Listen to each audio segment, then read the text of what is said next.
Assalamualaikum warahmatullahi wabarakatuh. Perkenalkan, kami dari kelompok 10, kelas B 2019 akan mempresentasikan hasil kerja kami, yaitu mengenai konsep dasar penyakit dan asuhan keperawatan pasien dewasa pada sistem respirasi. Berikut anggota kelompok dari kelompok 10, yaitu ada Niko Mangtri, 19017, Marsha Nurahmawati, 1980, Mas Ulyatul Hukmiyah 19082, Mary Dwi Restu 19150, dan Riandika Kawarirul Asari 19153. Untuk materi yang pertama akan dijelaskan oleh rekan saya. Silakan. Baik, terima kasih sebelumnya. Baik, yang pertama, saya akan menjelaskan mengenai konsep dasar penyakit dan asuhan keperawatan pasien dewasa pada sistem respirasi pada efusi pleura. Next. Pleura merupakan membran tipis licin halus yang membungkus permukaan superior diafragma dan dinding anterior toraks. Ada dua macam pleura, yaitu pleura visceralis dan parietalis. Pleura visceralis yaitu yang melapisi paru-paru, sedangkan pleura parietalis yang melapisi toraks. Di antara lapisan pleura visceralis dengan parietalis terdapat rongga. Dalam kondisi yang normal, rongga pleura tersebut mempunyai cairan yang sedikit. Cairan tersebut sebagai pelicin yang memungkinkan keduanya dapat bergeser dengan bebas. Rongga pleura tersebut bukan merupakan rongga yang nyata yang memisahkan kedua lapisan tersebut. Namun, pada waktu kondisi yang tidak normal, cairan atau udara yang memisahkannya tersebut terlihat menjadi jelas. Hal itu bisa diumpamakan dengan dua kaca yang akan melekat apabila terdapat air. Kedua kaca itu akan sulit dipisahkan dan bergeser satu sama lain. Next. Untuk efusi pleura yaitu merupakan salah satu gejala suatu penyakit yang dapat mengganggu sistem pernafasan. Efusi pleura merupakan suatu keadaan adanya penumpukan cairan yang ada dalam pleura. Cairan itu bisa berupa eksudat atau transudat yang terjadi akibat ketidakseimbangan antara produksi dan absorpsi dalam kapiler dan pleura visceralis. Efusi pleura adalah gejala atau komplikasi adanya suatu penyakit, sehingga bukan diagnosis dari suatu penyakit. Pada kondisi yang tertentu, ada suatu trauma atau penyakit akan terjadi akumulasi atau peningkatan cairan di dalam rongga pleura. Penumpukan cairan pleura tersebut sering terjadi karena adanya kerusakan membran yang melapisi kafum pleura, di mana hal itu sering berkaitan dengan perubahan permeabilitas membran, sehingga terjadi penumpukan jumlah cairan pleura, di mana disebut dengan efusi pleura. Next. Untuk etiologi dari efusi pleura terbagi menjadi dua, yaitu transudatif dan eksudatif. Untuk efusi pleura transudatif biasanya dikarenakan oleh faktor sistemik yang dapat mempengaruhi terhadap penyerapan dan pembentukan dari cairan pleura. Cairan dengan jenis transudat mengandung protein yang rendah karena terdapat penurunan tekanan osmotik koloid plasma.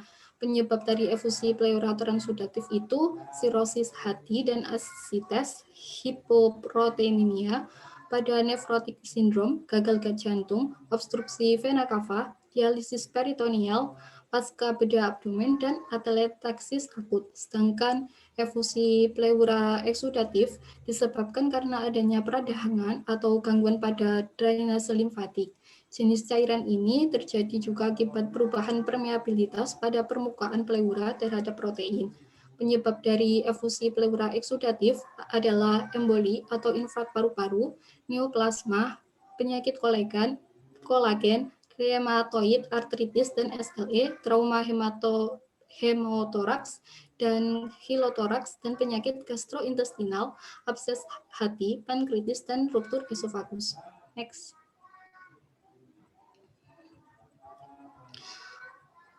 Kriteria yang paling umum digunakan untuk membedakan antara transudat dengan eksudat adalah kriteria like. Apabila dua dari kriteria like ini terpenuhi, maka bisa dikatakan dengan cairan efusi transudat, yaitu apabila kadar protein serum atau rasio kadar protein cairan efusi pleura kurang dari 0,5, kadar LDH serum atau rasio kadar LDH cairan efusi pleura kurang dari 0,6, kadar LDH cairan efusi pleura tidak melebihi 2/3 dari batas atas nilai normal dari kadar LDH serum. Namun penggunaan dari kriteria LEC ini bisa saja menyesatkan. Contohnya yang terasudat dikatakan eksudat. Oleh karena itu, untuk masalah tersebut perlu diperiksa perbedaan dari albumin yang terkandung dalam serum dengan albumin dalam cairan pleura. Next. Untuk patofisiologi dari efusi pleura, yaitu cairan pleura ini berasal dari pleura parietalis yang merupakan filtrat dari plasma diproduksi dan direabsorpsi dalam jumlah yang tetap, sehingga tidak terjadi akumulasi cairan. Di dalam rongga pleura, pada kondisi yang normal mengandung sedikit cairan sekitar 10-20 ml. Tekanan hidrostatis pleura parietalis sebesar 9 cmH2O yang menyebabkan cairan dalam rongga pleura itu dalam jumlah yang tetap. Efusi pleura terjadi karena adanya cairan dalam jumlah yang besar dalam kafum pleura. Next. Terjadinya kemungkinan dari proses adanya akumulasi cairan pada rongga pleura itu diakibatkan oleh proses, yaitu proses infeksi pada permukaan pleura, hambatan drainase limfatik dalam dari rongga pleura, tekanan osmotik koloid, plasma menurun, gagal jantung. Next. Seperti yang diketahui bahwa efusi pleura ini merupakan gejala dari suatu penyakit. Jadi dimulai dari TB paru, pneumonia, terjadi atelektasis, hipoalbuminemia, inflamasi, sehingga menurunnya tekanan osmotik koloid, sehingga terjadi tekanan negatif intrapleura, peningkatan permeabilitas kapiler, kemudian dari gagal jantung kiri, gagal ginjal, gagal fungsi hati, sehingga terjadi peningkatan tekanan hidrostatik di pembuluh darah, sehingga dari proses tersebut terjadi ketidakseimbangan jumlah produksi cairan dengan absorpsi yang dilakukan oleh pleura visceralis, kemudian dari karsinoma mediastinum dan karsinoma paru, terjadi peningkatan permeabilitas paru sehingga terjadi akumulasi cairan dalam kafum pleura atau yang disebut dengan efusi pleura. Sehingga dari proses tersebut terjadi gangguan ventilasi, paru-paru tidak mengembang secara optimal, gangguan distribusi, gangguan difusi, dan transportasi oksigen. Pada sistem pernafasan terjadi penurunan tekanan O2, meningkatnya tekanan CO2, sehingga terjadi sesak nafas, produksi sekret meningkat, dan imunitas menurun. Sehingga muncul masalah keperawatan seperti pola nafas tidak efektif, jalan nafas tidak efektif, dan risiko terpapar infeksi. Next. Untuk tanda gejalanya bervariasi tergantung pada penyebabnya. Jika efusi hanya sedikit, sering tidak menimbulkan gejala apapun. Namun seiring bertambahnya jumlah efusi, gejala yang dapat timbul yaitu seperti dyspnea, trepopnea, nyeri pada dada maupun batuk, beberapa gejala tambahan pada efusi pleura yaitu demam, ortopnea, atau artralgia. Next. Untuk pemeriksaan penunjang terdiri dari PET scan, torakosintesis, CT scan, USG, dan MRI. Next. Untuk penata laksanaan medis pada efusi pleura, yaitu yang pertama adalah pengobatan kausal, yaitu pemberian oksigen untuk mengatasi gejala sesak dan hiposekmia, pemberian analgesik untuk mengurangi nyeri yang dialami oleh penderita, pemberian antibiotik jika adanya infeksi, kemudian pemberian diuretik jika penyebab efusi pleura dari jantung, kemudian kemoterapi jika efusi pleura disebabkan oleh kanker. Next. Yang kedua yaitu torasintesis atau torakosintesis. Jadi terapi torakosintesis merupakan terapi yang bertujuan untuk mengeluarkan cairan yang ada di pleura sehingga paru-paru tersebut dapat mengembang dengan baik dan penderita dapat bernafas dengan normal kembali. Next.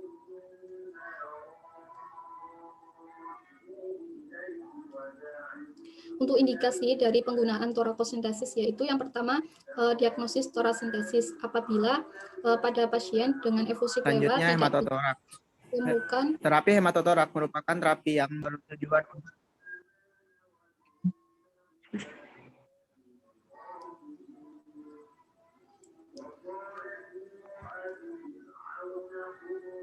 untuk indikasi dari efusi pleura. Untuk indikasi dari penggunaan torakosintesis, yang pertama yaitu diagnostik torasintesis dan terapi torasintesis. Jadi untuk diagnostik apabila bagi pasien yang mempunyai cairan pleura atau tidak dapat dipastikan etiologi dari torasintesis dan mempunyai ketebalan lebih dari 10 mm pada pemilih scan. Kemudian untuk terapinya bagi pasien yang mempunyai gejala tips new yang disebabkan oleh cairan berlebih pada rongga pleura. Kemudian kontraindikasinya terdapat dua, yaitu kontraindikasi absolut dan kontraindikasi relatif. Untuk kontraindikasi absolut, penggunaan torasintesis ini tidak ada. Kemudian kontraindikasi relatif yaitu terjadi antikoagulasi, selulitis, atau herpes zoster pada tempat tusukan torasintesis, volume cairan yang sedikit, anatomi dinding dada berubah, lokasi cairan yang tidak menentu, penyakit paru yang cukup parah dan membuat komplikasi yang dapat mengancam jiwa, batuk tidak terkontrol, atau juga bisa pada pasien yang tidak kooperatif. Kemudian untuk komplikasinya yaitu hematotoraks, pneumotoraks, pendarahan, tusukan pada hati atau limpa, edema ekspansi berulang. Next. Untuk prosedurnya, yang pertama yaitu dengan menyiapkan alatnya, yaitu yang terdiri dari larutan antiseptik atau chlorhexidine, kasa steril, spit berukuran 60 ml, 10 ml, dan 5 ml, jarum suntik ukuran 25G dan 22G, sarung tangan, anestesi lokal, duk steril, set tubing, botol vakum atau kantung drain, tabung darah atau spesimen vial, jarum khusus untuk torasintesis yang berukuran 18G, disertai kateter dengan ukuran 8F dan 3-way stopcock apabila jarum khusus untuk torasintesis tidak ada, maka disiapkan dengan jarum suntik IV dengan ukuran 18G yang dihubungkan pada spit ukuran 60 ml. Untuk persiapan pasiennya yaitu yang pertama dilakukan dengan informed consent, yang kedua pemeriksaan laboratorium, yang ketiga posisi pasien, yang keempat sebelum dilakukan tindakan torasintesis perlu dilakukan penggunaan USG untuk mengetahui letak tusukan dari torasintesis. Next. Untuk prosedur kerjanya yaitu yang pertama identifikasi adanya kelainan atau tidak pada lokasi yang akan dilakukan tusukan. Kemudian yang kedua berikan tindakan aseptik pada lokasi tusukan. Ketiga letakkan handuk pada tempat pasien duduk dan pada sekitar lokasi tusukan letakkan duk steril.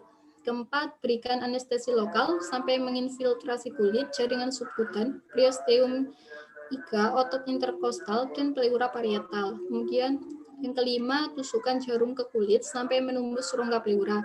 Keenam, jarum tersebut ditusukkan sedalam kurang lebih 5 cm, kemudian ujung dari jarum yang ada di luar tubuh pasien disambungkan dengan spit atau botol vakum yang digunakan untuk mengaspirasi cairan. 7. Pada saat aspirasi tidak dianjurkan melebihi dari 1,5 liter cairan sekali fungsi. Yang ke-8, apabila telah selesai dilakukan, maka keluarkan jarum dengan perlahan, kemudian tutup dengan kasa steril dan perban. Next. Yang ketiga yaitu dengan menggunakan WSD. Jadi WSD merupakan tindakan medis yang digunakan untuk mengeluarkan udara maupun cairan pada rongga pleura.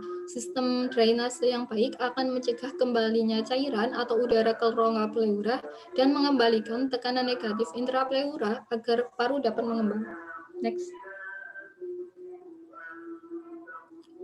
Untuk indikasi dan kontraindikasi dari penggunaan WSD ini adalah indikasinya pada hematotoraks, pneumotoraks, dan efusi pleura. Untuk kontraindikasinya infeksi pada daerah pemasangan. Kemudian untuk komplikasinya ada dua, yaitu komplikasi teknik dan komplikasi infeksi. Untuk komplikasi teknik itu terdiri dari tube malposition, drainase tersumbat, dislodgement drain, edema paru, ekspansi, disritmia jantung, cedera saraf, jantung, dan pembuluh darah. Kemudian untuk komplikasi infeksi, empiema, dan infeksi pada tempat pembedahan. Next.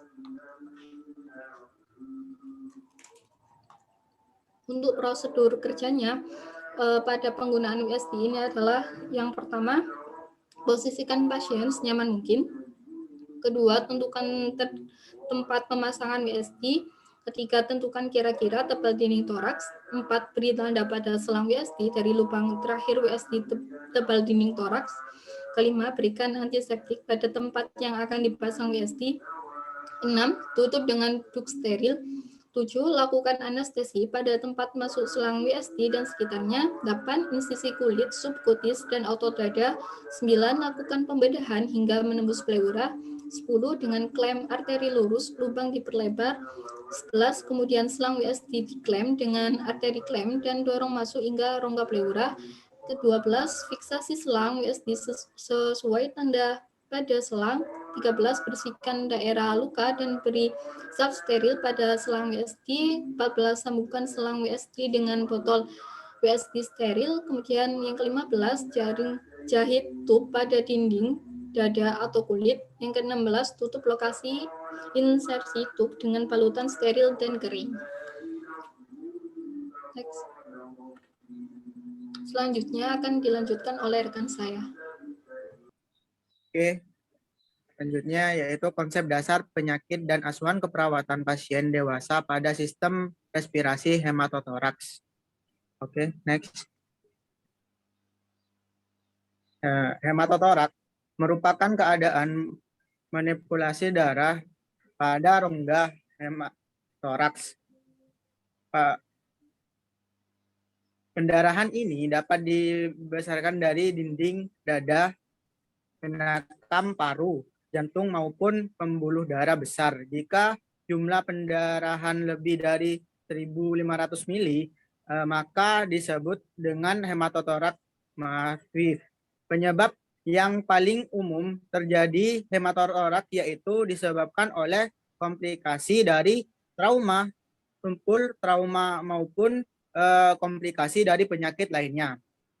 Hematotoraks sendiri dibagi menjadi 3, yaitu hematotoraks ringan, dan hematotoraks sedang, dan hematotoraks berat. Hematotoraks ringan yang pertama sebagai bayangan yang tampak kurang dari 15%. Pada hasil foto rongga, jumlah darah tidak lebih dari 300 mili.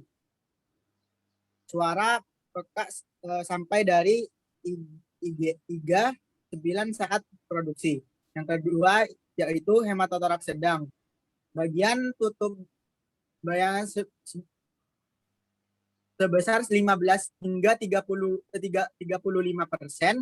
Pada hasil foto rongga hematotoraks, jumlah darah bisa mencapai 800 mili. Suara peka sampai di IG 6 saat perkusi. Mohon maaf. Yang selanjutnya itu hematotoraks berat. Bagian yang tutup bayangan lebih dari 35% bagian pada hasil foto rongga. Jumlah darah lebih dari 800 sampai 1.500 mili. Suara peka sampai kranial di IG 4 saat perkusi. Kemudian next. Ini adalah gambarnya. Kemudian etiologinya. Etiologi yang pertama, trauma tampak pada toraks yang dapat menyebabkan hematotoraks biasanya diakibatkan karena terjadinya laserasi pembuluh darah internal. Yang kedua, trauma pada tajam biasanya disebabkan oleh terjadinya kecelakaan dari ketinggian, kemudian kecelakaan lalu lintas, terjadinya cedera yang diakibatkan oleh hancurnya mekanisme yang mengakibatkan toraks stres. Kemudian yang ketiga adalah trauma intraorganik. Beberapa contoh yang termasuk trauma intraorganik antara lain yaitu komplikasi dari pembedahannya kondipulanal, terjadinya penusukan plasma saat melakukan terapi traumatik atau dinasa serta pemasangan kateter vaskuler. Trauma spontan biasanya disebabkan oleh trauma ganas yang pada torak. Terdapat kelainan pada pembuluh darah torak, manipulation hematorak dengan atasi pleura dan kelainan hematologi. Oke, next.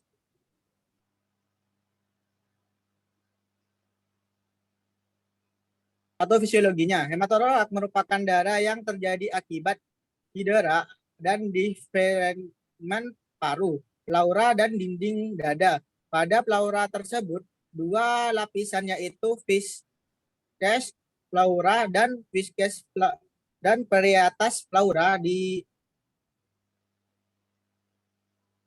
lapisan tersebut berguna untuk menjaga paru-paru dari cairan dan udara agar tidak masuk. Jika terdapat cairan darah yang masuk ke paru-paru dapat menyebabkan hematotoraks. Hematotoraks yang bisa kemudian hematotoraks yang bisa dapat menyebabkan peningkatannya pada tekanan hemodinamics yang memberikan tekanan pada vena cava dan parenkim paru sehingga dapat mengakibatkan gangguan perolet dan peningkatan resistivitas vaskuler paru.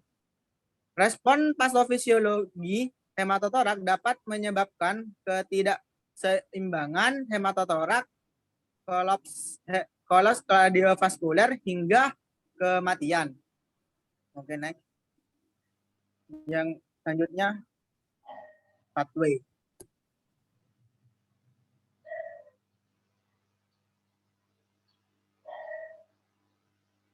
Hematotoraks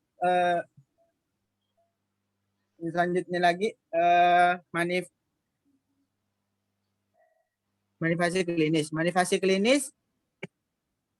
klinis adalah yaitu aseptamis diperoleh apabila pasien mengalami hematotoraks yang menjangkit minimal atau sedikit gejala. Pada simptomatis, kebanyakan pasien akan menunjukkan beberapa gejala, antara lain yaitu nyeri di dalam dada berhubungan dengan trauma hematotoraks. Ditemukannya tanda-tanda shock seperti hematotoraks nadi hipotesis. Yang kedua itu terjadinya nadi berdenyut dengan cepat. Yang ketiga, pasien tampak pucat. Yang keempat, aktul terasa dingin. Yang kelima, dyspnea. Yang keenam, takikardia. Yang ketujuh, hepaksimal. Yang ke-8 asintes, yang ke-9 anemia, yang ke-10 stenosis, yang ke-11 penggerakan dan yang terakhir pengembangan rongga torak tidak sama. Adanya penurunan suara napas dan tingkatan bunyi rada saat pemeriksaan perkusi. Oke, terima kasih. Selanjutnya akan dijelaskan teman saya. Baik, selanjutnya yaitu prosedur diagnostik atau pemeriksaan penunjang yang dapat dilakukan yaitu ada 3. Yang pertama yaitu Ronsen atau X-ray. Nah, Ronsen ini digunakan untuk melihat adanya cairan pada daerah rongga dada. Kemudian yang kedua yaitu ada CT scan. Hasil ini sangat membantu dokter untuk memberikan gambaran lengkap mengenai paru-paru dan rongga pleura. Kemudian yang ketiga yaitu ada ultrasonografi. Dalam keadaan yang darurat, pemeriksaan ini cukup akurat terhadap hasilnya apabila terjadi kerusakan atau terjadi kasus hematotoraks. Next. Kemudian yaitu ada penata laksanaan. Dalam manajemen trauma toraks itu ada 5 aspek yaitu ABCDE, di mana A itu airway patency, kemudian B ada breathing, kemudian C ada circulatory support, D ada disability assessment, dan E ada exposure. Nah, pada tahap pertama dalam melakukan stabilisasi hemodinamik ini melakukan resusitasi dengan pemberian oksigen, rehidrasi cairan, dan melanjutkan pemberian obat analgesik dan antibiotik. Sesudah hemodinamik pada pasien ini stabil, selanjutnya akan dilakukan tindakan pengeluaran darah pada rongga pleura dengan menggunakan alat chest tube, kemudian dihubungkan dengan water shield drainage atau WSD. Next. Nah, yang pertama tadi ada resusitasi cairan. Resusitasi cairan ini merupakan tahapan untuk melakukan penggantian volume darah disertai dengan dekompresi rongga pleura. Cairan yang digunakan itu biasanya infus cairan kristaloid atau cairan RL. Kemudian yang kedua ada chest tube. Adapun langkah-langkahnya sebagai berikut. Posisi pasien Trendelenburg, kemudian melakukan disinfeksi pada daerah ICS 5 atau ICS 6. Kemudian dilanjutkan pemasangan chest tube. Kemudian setelah dilakukan disinfeksi, selanjutnya pemberian anestesi lokal menggunakan cairan lidocaine. Kemudian yang selanjutnya dilakukan insisi kulit, yaitu ukurannya kurang lebih 3-4 cm pada daerah mid axillary line. Kemudian ada pemasangan WSD dan dilanjutkan dengan penjahitan setelah pemasangan tab. Kemudian next. Selanjutnya yaitu ada torakotomi. Torakotomi ini merupakan termasuk operasi besar di mana bertujuan untuk mengeluarkan seluruh atau sebagian paru untuk mengeluarkan cairan seperti darah, kelenjar getah bening, dan tumor. Ada 5 jenis pembedahan torakotomi. Yang pertama yaitu ada median sternotomi. Pembedahan ini sering digunakan pada kasus kardotoraks untuk mencapai bagian mediastinum anterior. Kemudian yang kedua yaitu posterolateral toraktomi, yaitu insisi pada bagian punggung. Kemudian anterolateral torakotomi, yaitu insisi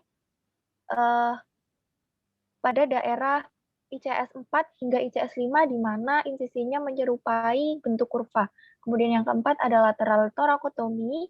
Insisi ini dilakukan pada daerah dekat garis nipple ke arah scapula. Kemudian yang kelima yaitu axillary torakotomi. Ini merupakan insisi pada daerah ketiak, di mana akan dipasang alat chest tube untuk menghindari hematotoraks dan pneumotoraks. Next.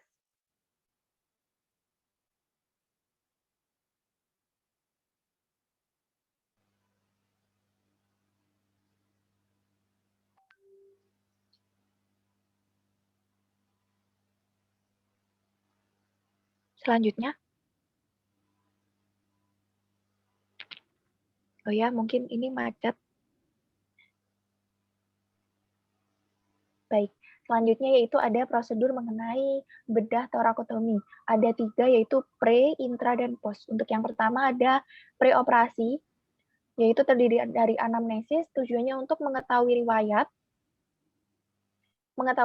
kesehatan pasien, kemudian obat-obatan yang dikonsumsi, kemudian selanjutnya ada pemeriksaan fisik. Ini untuk mengetahui bagaimana kondisi pasien saat sebelum akan dioperasi. Selanjutnya yaitu ada pemeriksaan penunjang dan monitoring kondisi pasien. Contohnya seperti EKG, pemeriksaan tes darah, tes fungsi paru, dan pemeriksaan lain yang dibutuhkan. Selanjutnya pasien tidak boleh makan atau minum, dan terakhir yaitu melakukan persiapan alat medis yang dibutuhkan. Untuk yang kedua yaitu ada intraoperasi. Yang pertama pemberian anestesi. Anestesi yang diberikan yaitu ada 2 jenis, yaitu anestesi lokal dan anestesi epidural. Untuk anestesi epidural ini bertujuan untuk sebagai obat anti nyeri, di mana diberikan melalui selang kecil yang berada di tulang belakang. Kemudian ada posisi pasien, yaitu pada gambar yang telah dicontohkan. Posisi pasien yaitu supinasi, kemudian saat akan dilakukan operasi akan ditinggikan setinggi 30 derajat dari meja dengan posisi tangan khususnya lengan bawah akan diikat atau ditempelkan pada layar anestesi dengan bantalan empuk. Kemudian ada insisi, tindakan dilakukan untuk agar dosen agar dokter mampu mengakses bagian paru atau bagian dada yang lainnya. Insisi ini dilakukan pada garis tengah sehingga membentuk kurva sesuai pada gambar yang telah dicantumkan hingga menemui fascia dan terlihat kosta. Selanjutnya, dokter akan melakukan pengobatan di mana paru-paru tersebut akan dikempeskan dan dibantu, sedangkan paru-paru yang lain akan dibantu menggunakan tabung pernafasan yaitu berupa ventilator. Setelah dilakukan pengobatan, dokter akan mengembangkan kembali paru-paru yang telah diobati, kemudian akan dilakukan penutupan atau penjahitan kembali di mana ada 3 lapisan yang harus ditutup. Selanjutnya yaitu ada post operasi. Yang pertama, pasien akan dipindahkan ke ruang ICU untuk mendapatkan pemantauan secara intensif. Kemudian yang kedua ada kontrol pasien terkait dengan kemungkinan terjadinya shock dan terjadinya perdarahan. Kemudian yang ketiga ada kontrol terkait adanya infeksi. Kemudian yang keempat kontrol terkait adanya keluhan klinis seperti nyeri atau sesak napas. Dan terakhir yaitu kontrol terkait luka bekas operasi. Next.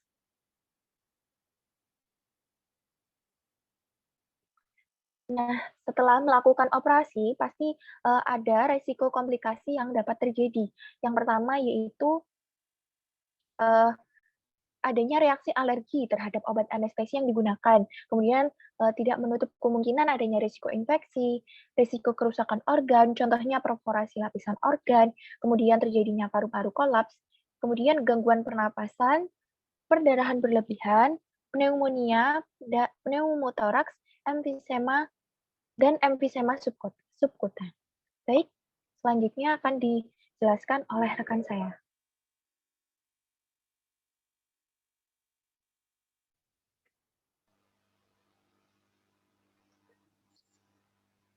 Baik, di sini saya akan melanjutkan presentasi dari rekan saya, yaitu mengenai konsep dasar penyakit dan asuhan keperawatan pasien dewasa pada sistem respirasi, yaitu lung transplant atau transplantasi paru. Nah, yang pertama yaitu anatomi paru. Paru-paru merupakan organ yang terdapat di dalam tubuh yang memiliki fungsi yang sangat penting dalam sistem pernapasan. Kemudian paru-paru ini terletak di dalam rongga dada, di mana paru-paru menghadap ke tengah rongga dada, yang akan juga disebut dengan cavo mediastinum. Kemudian paru-paru ini juga memiliki hilus atau saluran masuk paru-paru yang terletak di bagian tengah. Paru-paru ini terbungkus dan dilindungi oleh pleura. Pleura memiliki 2 jenis, yaitu pleura visceral atau selaput pembungkus yang berguna untuk membungkus paru-paru secara langsung, dan pleura parietal yang berguna untuk melapisi rongga dada bagian luar. Kemudian paru-paru kanan memiliki 3 lobus, yaitu lobus pulmodextra superior, lobus media, dan lobus inferior. Kemudian paru-paru kiri memiliki 2 lobus, yaitu lobus superior dan lobus inferior. Dari setiap lobus tersebut memiliki celah kecil yang bernama segmen. Pada paru-paru kiri terdapat 10 segmen, di mana pada lobus superior terdapat 5 segmen, kemudian lobus inferior terdapat 5 segmen. Pada paru-paru kanan juga terdapat 10 segmen yang terbagi pada lobus superior terdapat 5 buah segmen, lobus medialis terdapat 2 segmen, dan pada lobus inferior terdapat 3 buah segmen. Nah, untuk pengertian lung transplant atau transplantasi paru, yaitu merupakan pneumonektomi paru yang abnormal atau telah mengalami kerusakan akibat suatu penyakit yang mana bertujuan untuk digantikan dengan paru-paru yang dalam kondisinya yang baik yang berasal dari orang lain. Nah, transplantasi paru ini juga merupakan pengobatan yang digunakan untuk beberapa jenis penyakit paru-paru lanjut seperti PPOK, fibrosis kistik, diferensiasi alpha-1 antitripsin, kemudian emfisema, fibrosis paru, hipertensi pulmonal primer, bronkiektasis, sarkoidosis, serta sindrom Eisenmenger. Nah, untuk jenis-jenis dari transplantasi paru ini, terdapat 3 jenis transplantasi paru. Yang pertama ada transplantasi paru tunggal, di mana dilakukan pada pasien emfisema, kemudian pasien fibrosis paru, sarkoid, dan juga hipertensi pulmonal. Pada saat dilakukannya transplantasi paru tunggal, salah satu paru-paru yang mengalami kerusakan akan diangkat dan kemudian akan digantikan dengan paru-paru yang sehat dari orang lain. Kemudian transplantasi paru tunggal ini memberikan 50-80% fungsi paru-paru yang normal. Nah, untuk jenis yang kedua yaitu ada transplantasi paru ganda, di mana transplantasi ini merupakan tindakan operasi untuk menggantikan kedua paru-paru secara bersamaan yang berasal dari pendonor yang sama pula. Namun pada transplantasi paru ganda ini memiliki kesulitan, yaitu sulitnya mencari pendonor yang baru, pendonor 2 paru yang sempurna, biasanya itu ada salah satu parunya yang mengalami kerusakan. Kemudian jenis yang ketiga yaitu transplantasi jantung paru, yang merupakan suatu tindakan operasi pengambilan jantung dan kedua paru-paru pada saat yang sama dengan pendonor yang sama pula. Transplantasi ini merupakan transplantasi yang paling langka dan paling sulit dilakukan. Selain itu juga, untuk mendapatkan ketiga organ ini dari satu pendonor itu pun sulit, dan harus menunggu 2 kali lebih lama dari transplantasi paru yang lainnya. Kemudian adapun prosedur yang dilakukan oleh para ahli bedah dalam melakukan transplantasi paru ini, yaitu ada 3 cara, yaitu yang pertama preoperasi, di mana di sini para tenaga kesehatan akan melakukan pemeriksaan fisik, kemudian akan menguji untuk menentukan tingkat keparahan penyakit pada para penderita, kemudian akan melakukan evaluasi psikososial, kemudian evaluasi tentang pembiayaan dari transplantasi paru ini, kemudian menentukan pengasuh pasien, rehabilitasi paru, kemudian mendaftarkan pasien untuk transplantasi dan memasukkan pasien dalam daftar masa tunggu. Kemudian tim transplantasi pusat juga akan berdiskusi dengan pasien berkaitan dengan manfaat dan risiko transplantasi dan apa yang diharapkan sebelumnya, selama dan setelah transplantasi berlangsung. Kemudian untuk organ donor juga harus memenuhi kriteria seperti fungsi jantung untuk transplantasi jantung paru harus mendekati normal. Kemudian untuk organ paru donor juga harus dalam kondisi yang baik serta tidak ada penyakit kronis. Serta yang terakhir, pendonor juga harus bebas dari infeksi sistemik dan tidak memiliki bukti penyakit yang ganas. Kemudian yang kedua, intraoperasi. Pada operasi transplantasi paru membutuhkan waktu berjam-jam. Nah, langkah awal yang dapat dilakukan sebelum melakukan pembedahan yaitu menyiapkan anestesi. Nah, persiapan anestesi ini membutuhkan waktu sekitar 1-2 jam. Adapun hal-hal yang harus dipersiapkan yaitu alat induksi, tabung endotrakeal double lumen atau SAR lens, kemudian sistem pemulihan darah autologoeus seperti cell savers, kemudian kateter Swan-Ganz untuk memantau tekanan arteri pulmonalis dan indeks jantung, kemudian defibrilator, serta bahan yang dibutuhkan untuk memasang chest tube, juga jika terjadi pneumotoraks saat induksi, terutama pada pasien COPD. Nah, selain itu juga mempersiapkan jumlah darah untuk pasien, serta ECMO atau extracorporeal membrane oxygenation untuk membantu hemodinamik dalam keadaan darurat. Kemudian untuk transplantasi paru tunggal dan ganda, pada transplantasi paru tunggal akan membutuhkan waktu sekitar 4-8 jam, dan untuk transplantasi paru ganda akan membutuhkan waktu 6-12 jam. Namun untuk waktu tambahan mungkin akan diperlukan jika sebelumnya pasien pernah mengalami operasi dada sebelumnya. Nah, untuk prosedur operasi paru tunggal biasanya akan dilakukan melalui sayatan yang dibuat di sisi dada sebelah kanan atau sebelah kiri, tergantung pada paru yang mana yang mengalami kerusakan dan yang mana yang akan mau diganti. Sedangkan untuk transplantasi paru ganda akan dilakukan dengan sayatan seluruh dada, tepatnya di bawah payudara. Nah, prosedur operasi ini akan dimulai ketika paru-paru donor tiba di ruangan operasi. Kemudian ahli bedah ini akan melakukan torakotomi pada daerah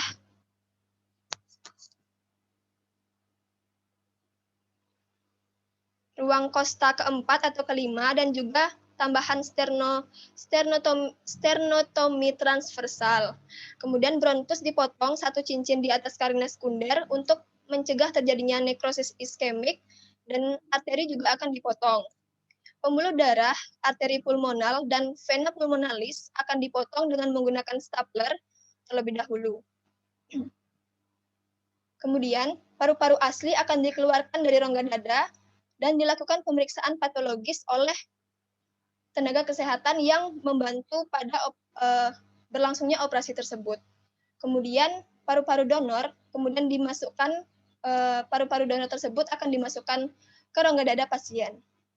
Selanjutnya akan dilakukan anastomosis bronkial yang dilakukan pertama kali dengan cara hati-hati untuk menghindari terjadinya iskemik.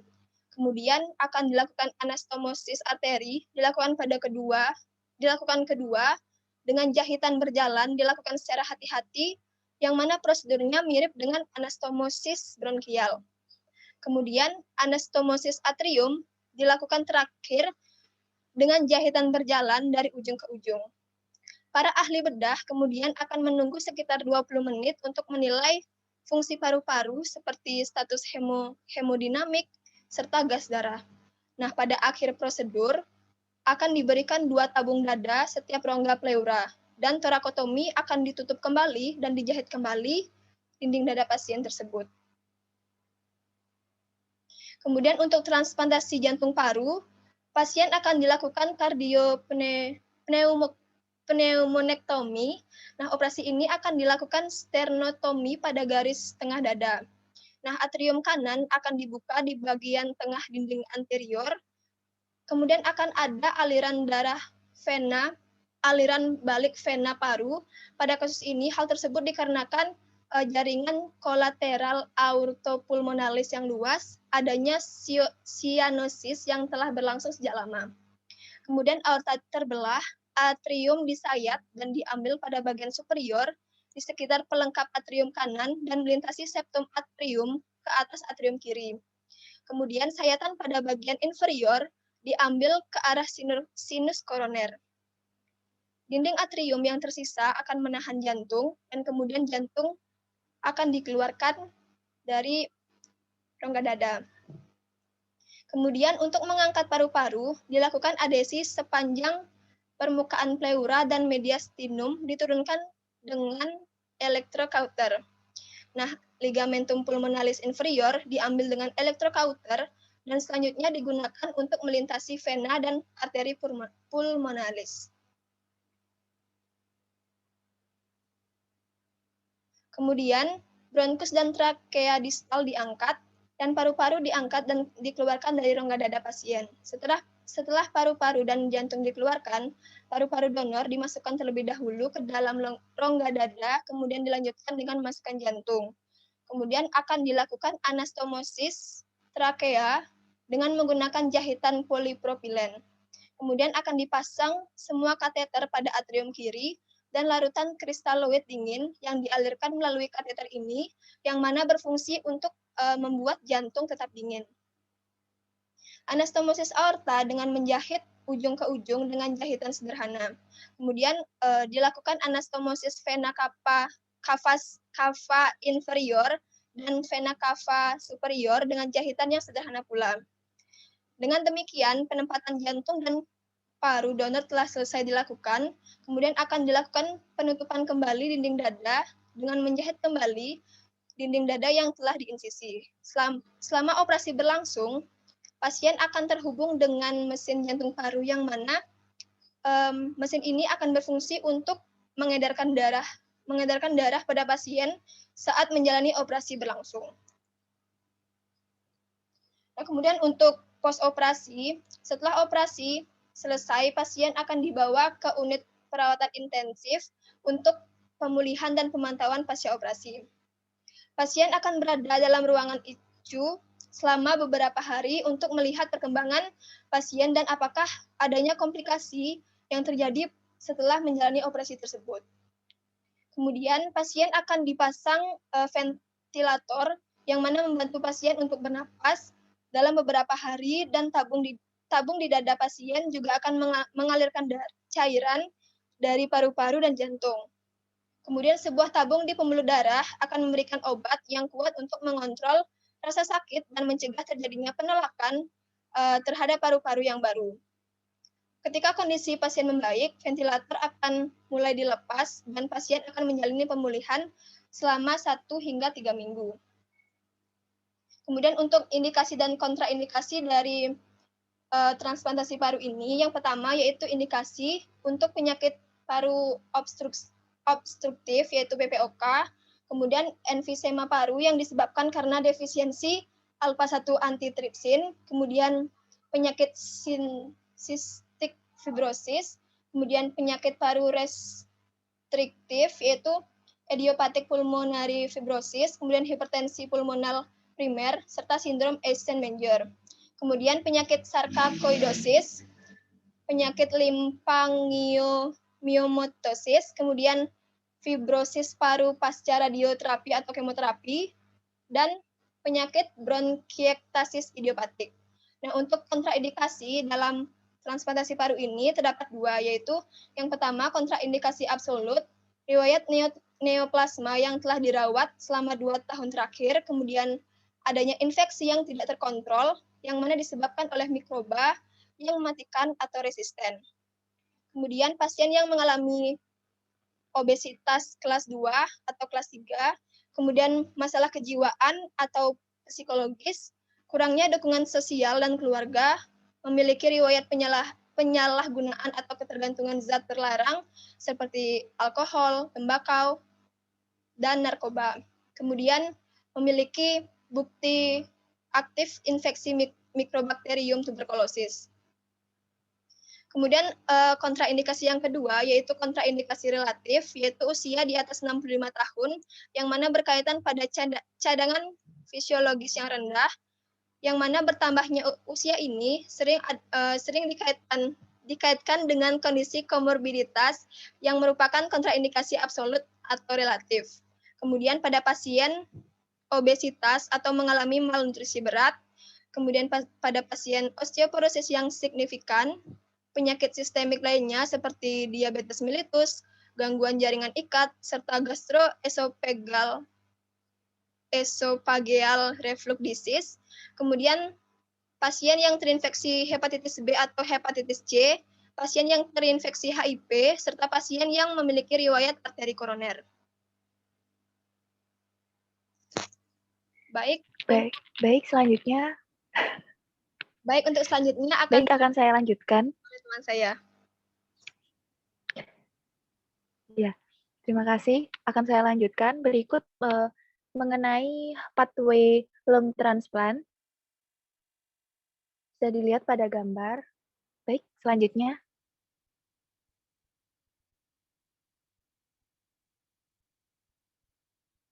Kemudian ada patofisiologi. Emfisema ini merupakan suatu penyakit yang terjadi akibat adanya kerusakan pada dinding alveolus, di mana menyebabkan overdistensi permanen pada ruang udara. Penyakit emfisema ini memiliki resiko, yaitu memiliki infeksi pneumonia, prokoaktif, usia, serta terjadi adanya akibat defisiensi enzim alpha-1 antitrypsin. Pada keadaan ini perjalanan udara akan terganggu sehingga kesulitan yang terjadi pada ekspansi pada emfisema ini merupakan akibat dari adanya destruksi dinding septum di antara alveoli, terjadi kolaps pada jalan napas serta hilangnya elastisitas untuk mengerut atau recoil. Penderita akan mengalami sesak napas, hipoksia, dan juga hiperkapnia. Penyakit emfisema ini akan menyebabkan destruksi kapiler paru-paru, kemudian akan terjadi penurunan perfusi O2, penurunan ventilasi, dan Penyakit ini masih dianggap normal jika berada pada usia lanjut, akan tetapi jika terjadi pada usia muda, hal ini berhubungan dengan bronkitis kronis dan merokok. Selanjutnya,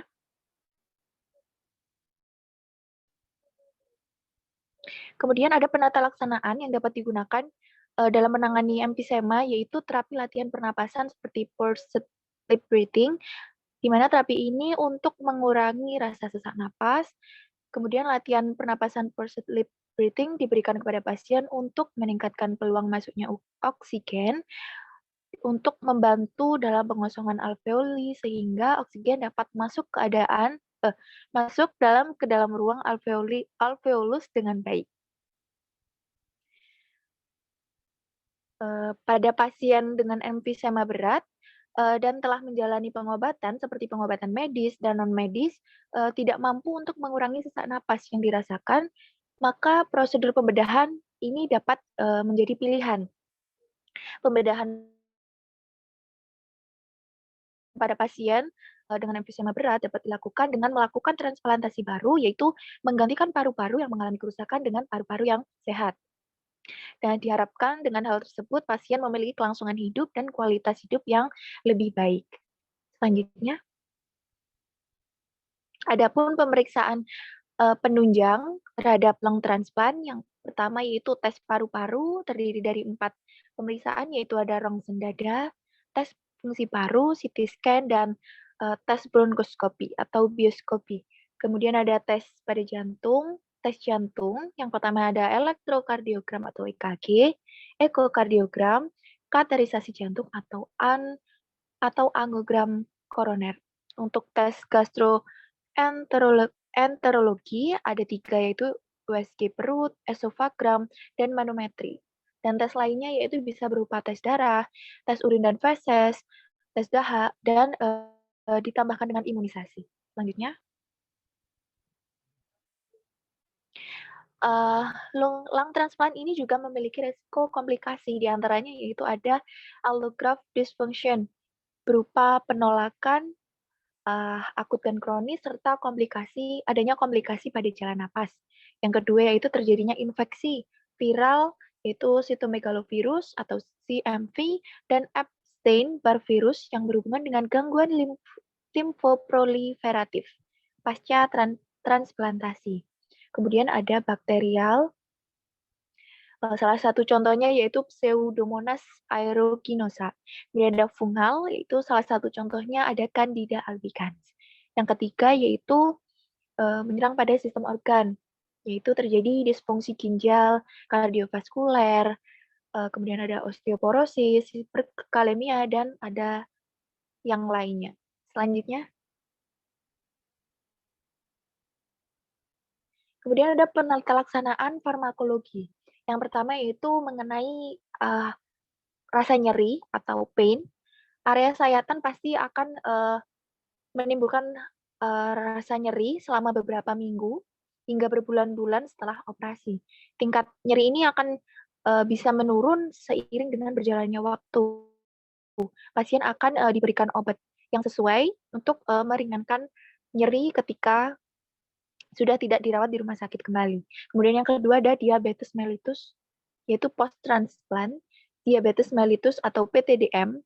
Ini merupakan kondisi umum yang sering terjadi setelah dilakukannya operasi lung transplant, di mana mendeteksi kadar gula yang tinggi setelah transplantasi sangat penting, gunanya untuk dengan hal tersebut perlu adanya untuk mengubah gaya hidup menjadi lebih sehat, dan seperti melakukan olahraga secara teratur dan minum obat yang dianjurkan atau dengan suntik insulin.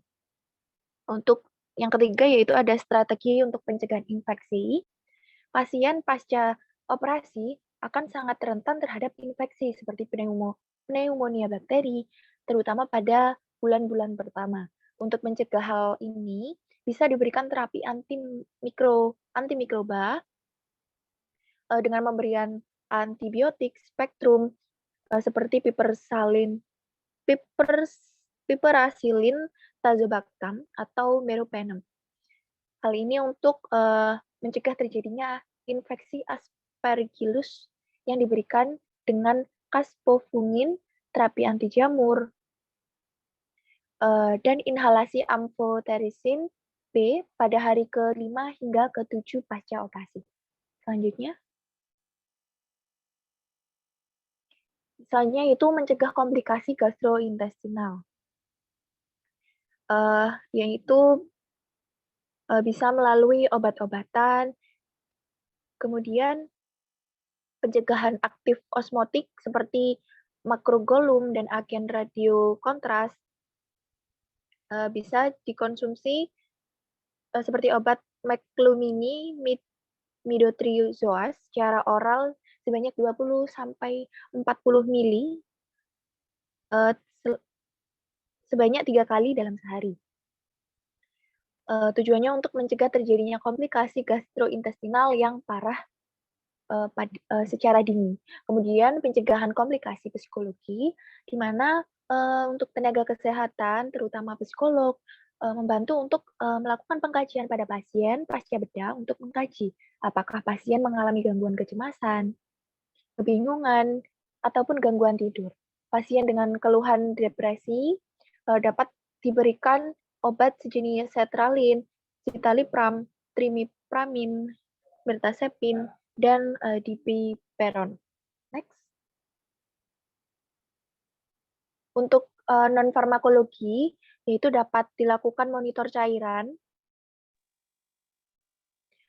Pasien akan hal ini bertujuan untuk mengetahui peningkatan permeabilitas vaskular dan drainase limfatik yang terputus. Nah, untuk mengatasi edema paru, pasien akan dilakukan manajemen pembatasan cairan. Nah, untuk pencitraan dada, dilakukan foto rongsen bertujuan untuk mengetahui atau mendeteksi adanya komplikasi dini dan tertunda pada operasi yang telah dilakukan. Nah, CT scan ini, tomografi CT tanpa agen kontras ini bertujuan untuk mendeteksi adanya temuan yang tidak jelas pada dada pasien setelah melakukan operasi. Selanjutnya, yaitu fisioterapi dan spirometri, dilakukan contohnya yaitu pelatihan pernapasan dalam, kemudian ada kontrol nyeri, kemudian ada pencegahan untuk edema pada ekstremitas bawah, kemudian meningkatkan kekuatan dan fungsi otot, dan selanjutnya ada tes spirometri. Dan selanjutnya ada monitor posisi pasien, di mana pasien ini rentan terhadap reflux dan aspirasi. Untuk mencegah hal tersebut, pasien dapat diberikan atau diajarkan dilakukan posisi pasien, yaitu posisi miring atau reverse Trendelenburg. Next. Baik, selanjutnya akan dilanjutkan oleh rekan saya. Silakan. Baik, selanjutnya yaitu asuhan keperawatan efusi pleura.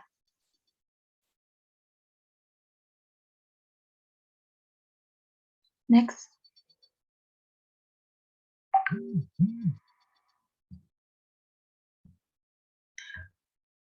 Seorang wanita berusia 57 tahun mengeluh demam, batuk produktif, dan merasa lelah selama 3 bulan. Pasien juga mengeluh berat badannya turun 5 kg dan berkeringat pada malam hari. Tanda-tanda vitalnya termasuk suhu tubuh 38,9 derajat Celcius, tekanan darah 99/69 mmHg, detak jantung 91 denyut per menit, laju pernafasan 30 kali per menit, dan saturasi oksigen 94% pada kanula hidung 3L. Pada pemeriksaan paru terdapat peningkatan bunyi napas dan ronki di dada tengah kanan dan penurunan bunyi napas di dada kanan bawah. Pasien bekerja sebagai pekerja kantoran. 2 minggu sebelumnya, pasien melakukan kegiatan sehari-harinya hanya sebatas ambulasi jarak dekat di dalam rumahnya. Pada saat pasien masuk rumah sakit, pasien tidak bisa bangun dari tempat tidur karena sesak napas.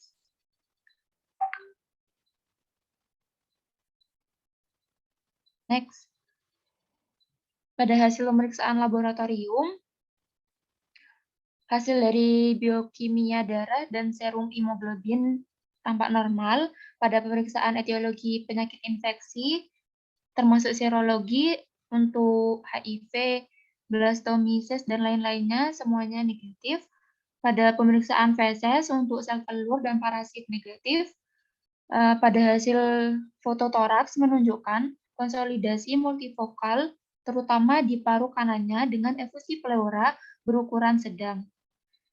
Lalu pada biopsi transbronkial yang dilakukan dari lobus kanan bawah menunjukkan pneumonia eosinofilik dengan peningkatan eosinofil tidak disertai vaskulitis, keganasan, atau organisme jamur.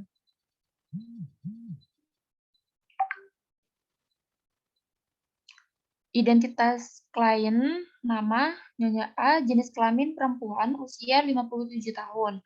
Riwayat kesehatan, keluhan utama yaitu demam, batuk, lelah,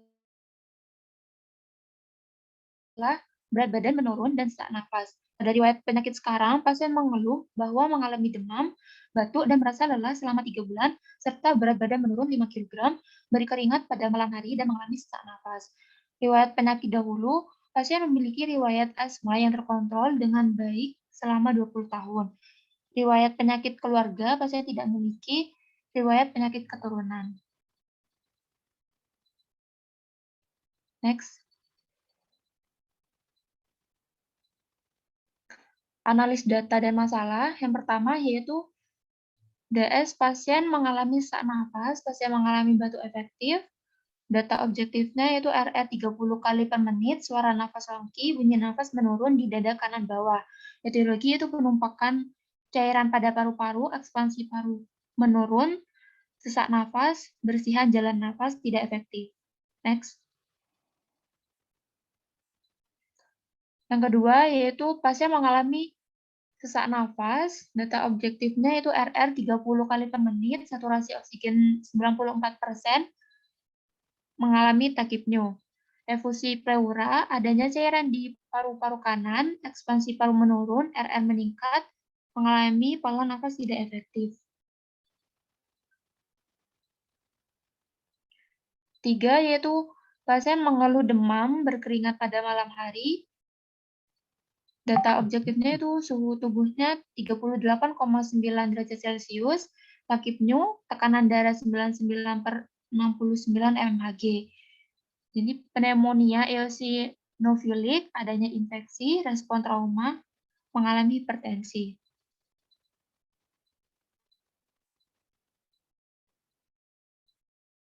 Yang keempat yaitu pasien mengalami penurunan berat badan.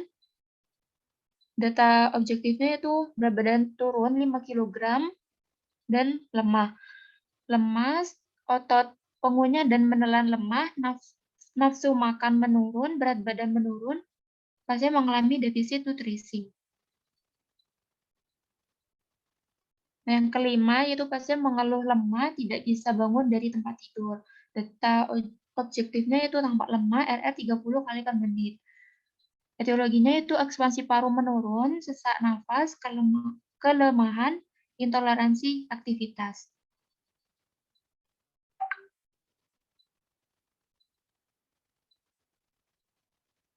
Berikut pathway munculnya masalah keperawatan.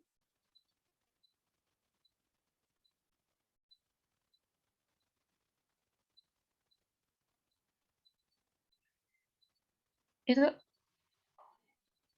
diagnosa keperawatan yang kami ambil yaitu ada 5. Yang pertama, bersihan jalan nafas tidak efektif berhubungan dengan proses infeksi, ditandai dengan sekutum berlebih, bunyi nafas ronki, dan dyspnea.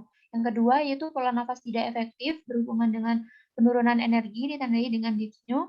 Yang ketiga yaitu hipertensi berhubungan dengan proses penyakit, ditandai dengan suhu tubuh 38,9 derajat Celcius, dan takipneu. Yang keempat, defisit nutrisi berhubungan dengan faktor psikologis atau keengganan untuk makan, ditandai dengan berat badan turun 5 kg. Dan yang terakhir, intoleransi aktivitas berhubungan dengan kelemahan, ditandai dengan klien mengeluh lemah dan merasa tidak nyaman setelah aktivitas.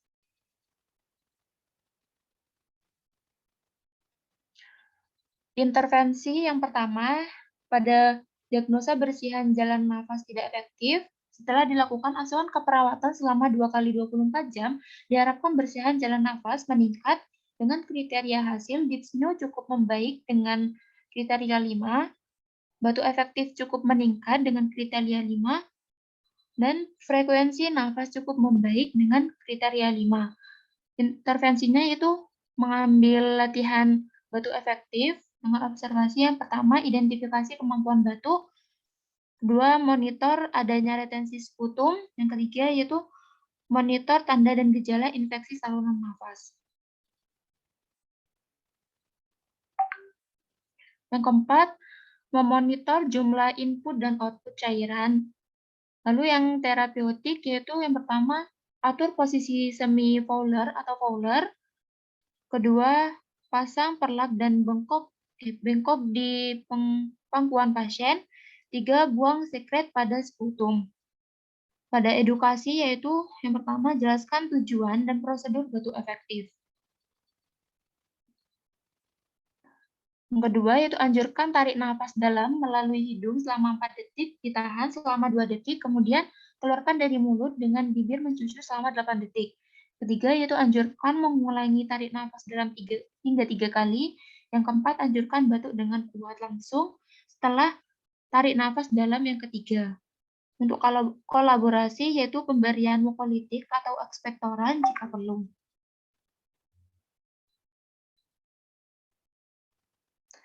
Yang kedua, yaitu pada diagnosa pola nafas tidak efektif, setelah dilakukan asuhan keperawatan selama 2 kali 24 jam, diharapkan pola nafas membaik dengan kriteria hasil dyspnea menurun 5, penggunaan otot bantu nafas menurun 5, frekuensi nafas membaik 5, kedalaman nafas membaik 5. Dengan intervensi manajemen jalan nafas, observasinya yaitu 1, memonitor pola nafas, kedua, monitor bunyi nafas tambahan. Untuk terapeutiknya itu berikan minum hangat. Kolaborasinya itu yang pertama, kolaborasi pemberian bronkodilator, ekspektoran, dan mukolitik jika perlu. Lalu intervensi yang kedua yaitu pemantauan respirasi. Observasi yaitu pertama, palpasi kesimetrisan ekspansi paru. Yang kedua, monitor X-ray toraks. Untuk terapeutik yang pertama itu dokumentasi hasil pemantauan. Untuk diagnosa hipertermia, setelah dilakukan asuhan keperawatan selama 2 kali 24 jam, diharapkan termoregulasi membaik dengan kriteria hasil, suhu tubuh membaik dengan nilai 5, takipnya menurun dengan nilai 5. Intervensi yang diambil yaitu manajemen hipertermia. Observasi yang pertama itu monitor suhu tubuh. Lalu untuk terapeutiknya yaitu yang pertama, longgarkan atau lepaskan pakaian. Yang kedua, basahin dan kipas permukaan tubuh. Yang ketiga, berikan cairan oral. Yang keempat, ganti linen setiap hari. Yang kelima, hindari pemberian antipiretik atau aspirin. Untuk edukasi yaitu anjurkan tirah baring. Untuk kolaborasi yaitu pemberian cairan dan elektrolit intravena jika perlu.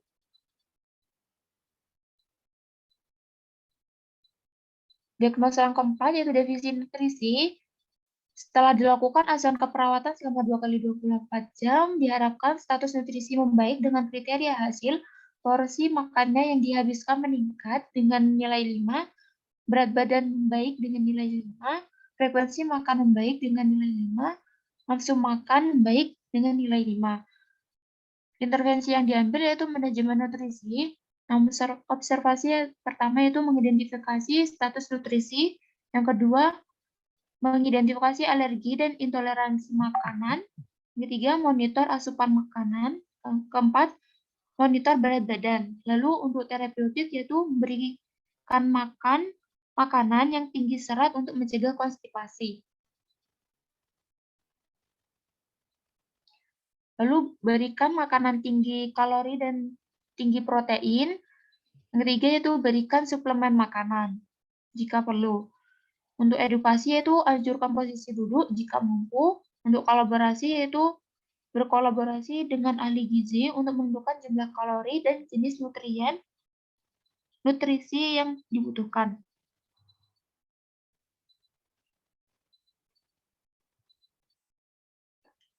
Yang kelima yaitu diagnosa intoleransi aktivitas. Setelah dilakukan asuhan keperawatan selama 2 kali 24 jam, diharapkan tingkat toleransi meningkat dengan kriteria hasil saturasi oksigen meningkat dengan nilai 5, keluhan lelah menurun dengan nilai 5, perasaan lemah menurun dengan nilai 5. Intervensi yang diambil yaitu manajemen energi dengan observasi yang pertama, monitor kelelahan fisik, lalu yang kedua, monitor pola dan jam tidur.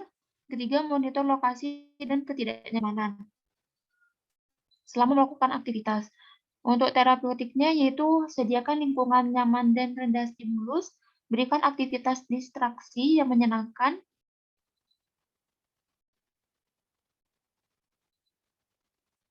next. Untuk edukasinya itu anjurkan menghubungi perawat jika tanda dan gejala kelelahan tidak berkurang. Untuk kolaborasinya ada. Untuk evaluasi keperawatan, pada diagnosa yang pertama, bersihan jalan nafas tidak efektif, yaitu pada kriteria hasil DIPSNU, skor target 5, skor saat ini 4, batu efektif skor target 5, skor saat ini 4, kemudian frekuensi nafas skor target 5, skor saat ini 4. Masalah masih ada dan perencanaan masih efektif. Melanjutkan perencanaan.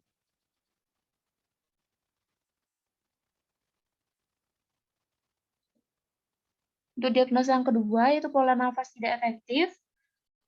Dengan kriteria hasil DIPSNU, skor target 4, skor saat ini 3, penggunaan otot bantu nafas, skor target 4, skor saat ini 3, frekuensi nafas, skor target 4, skor saat ini 3, kedalaman nafas, skor target 5, skor saat ini 4. Masalah masih ada dan perencanaan efektif, lanjutkan perencanaan.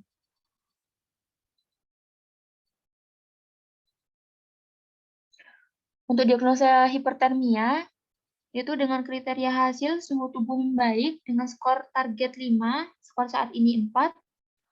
Kemudian takipnya menurun, skor target 5, skor saat ini 4. Masalah masih ada dan perencanaan masih efektif. Lanjutkan perencanaan.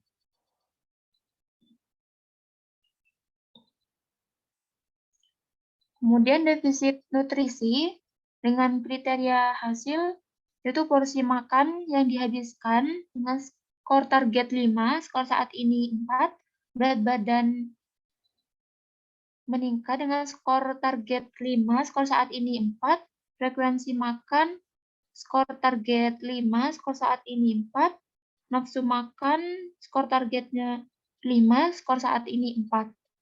Masalah masih ada dan perencanaan efektif, lanjutkan perencanaan.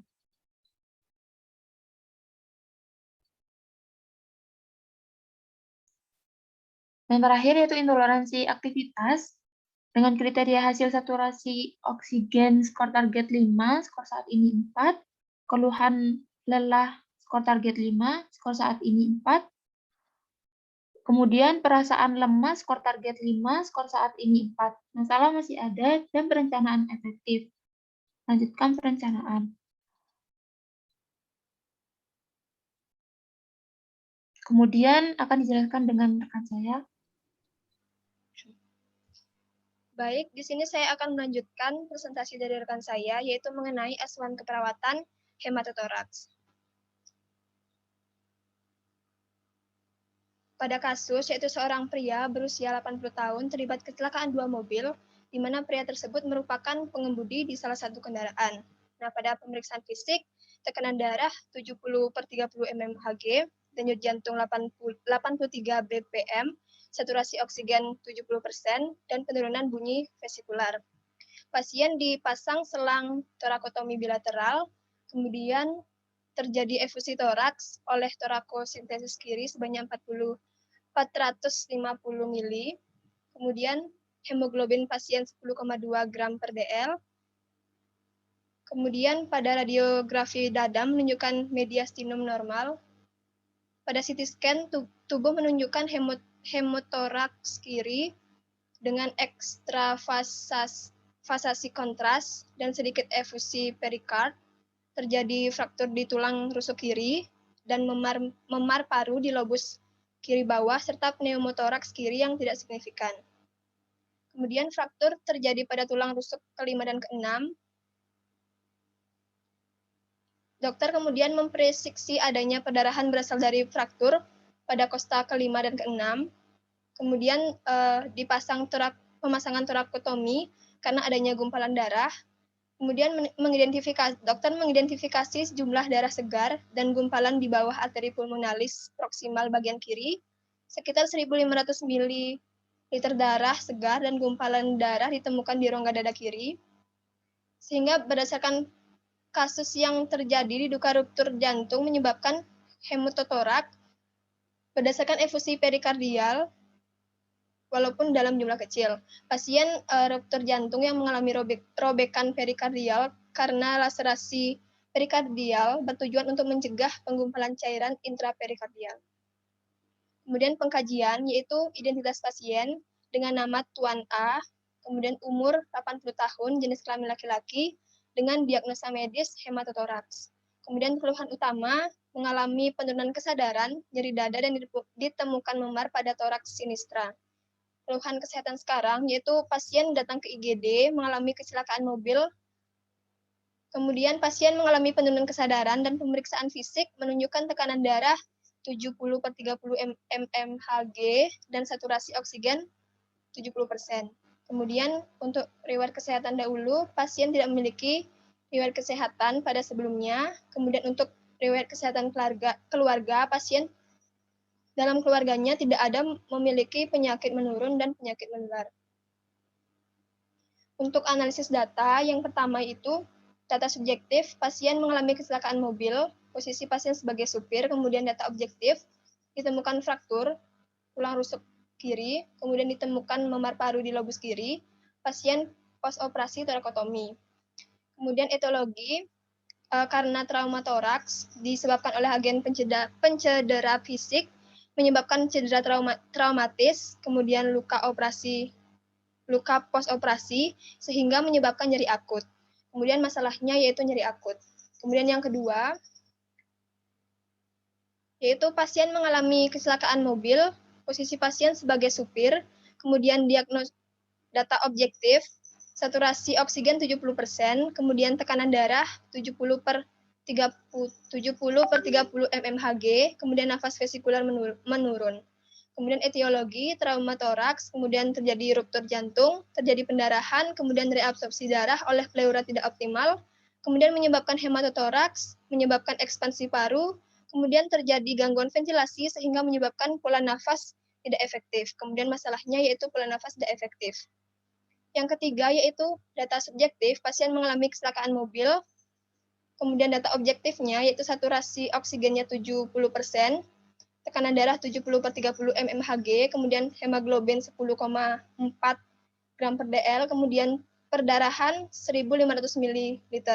Etiologi, karena trauma toraks, kemudian disebabkan oleh agen pencedera fisik, menyebabkan perdarahan, kemudian terjadi kehilangan banyak darah, kemudian menyebabkan distensi vena jugularis, kemudian CO2 menurun, kemudian tekanan arteri menurun, menyebabkan hipotensi sehingga menyebabkan risiko shock. Untuk masalahnya yaitu risiko shock.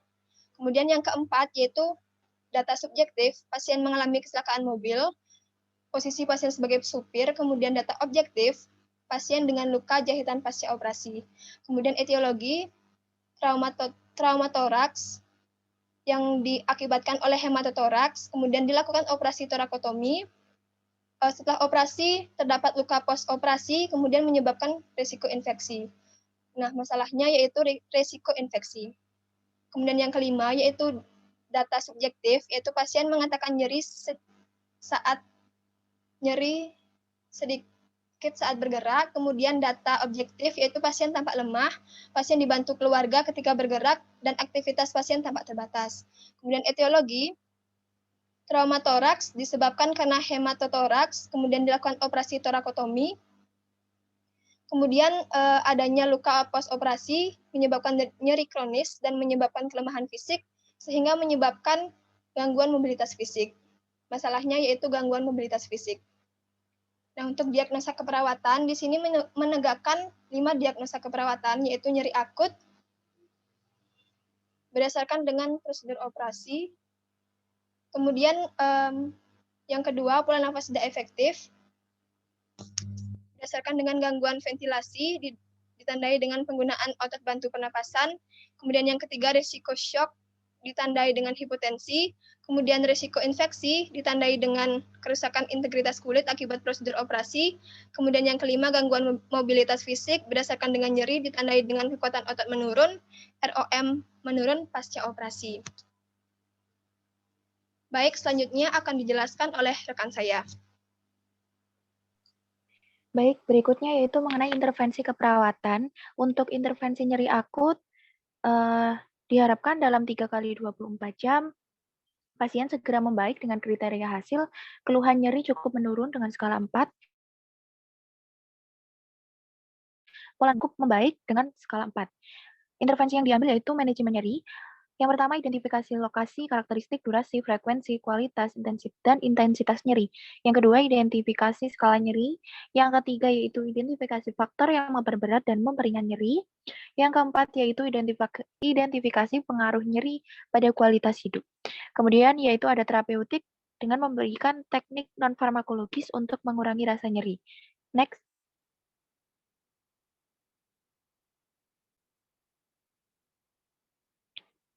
Selanjutnya yaitu kontrol lingkungan yang memperberat rasa nyeri, fasilitasi istirahat dan tidur, kemudian pertimbangan jenis dan sumber nyeri dalam pemilihan strategi peredakan nyeri, kemudian menjelaskan penyebab, periode, dan pemicu nyeri, menjelaskan strategi meredakan terbaik untuk mengatasi nyeri, kemudian mengajarkan teknik non-farmakologis untuk meredakan nyeri, dan berkolaborasi untuk pemberian analgetik.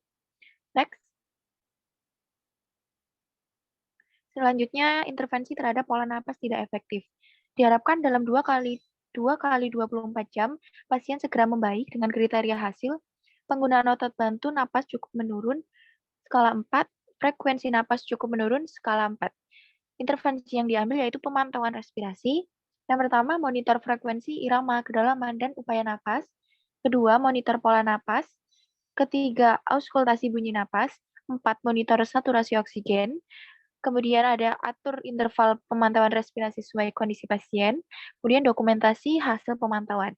Untuk edukasi, jelaskan tujuan dan prosedur pemantauan, informasikan hasil pemantauan. Next.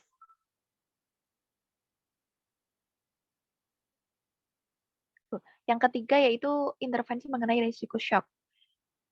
Diharapkan dalam waktu 1 kali 24 jam, pasien segera membaik dengan kriteria hasil, saturasi oksigen cukup meningkat, skala 4, dan tekanan darah cukup membaik skala 4, tekanan darah sistolik cukup membaik skala 4, dan tekanan darah distolik cukup membaik skala 4.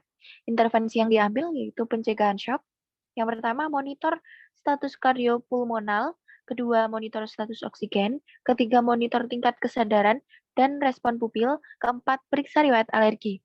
Selanjutnya yaitu berikan oksigen untuk mempertahankan saturasi oksigen lebih dari 94%. Kemudian persiapkan intubasi dan ventilasi mekanis, kemudian pasang jalur IV, kemudian lakukan skin test untuk mencegah alergi. Selanjutnya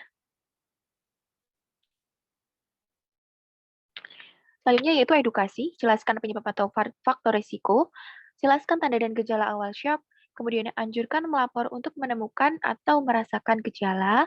Kemudian yang keempat, anjurkan memperbanyak asupan cairan oral. Selanjutnya anjurkan menghindari alergen.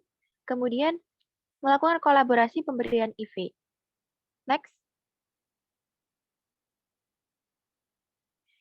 Intervensi untuk resiko infeksi.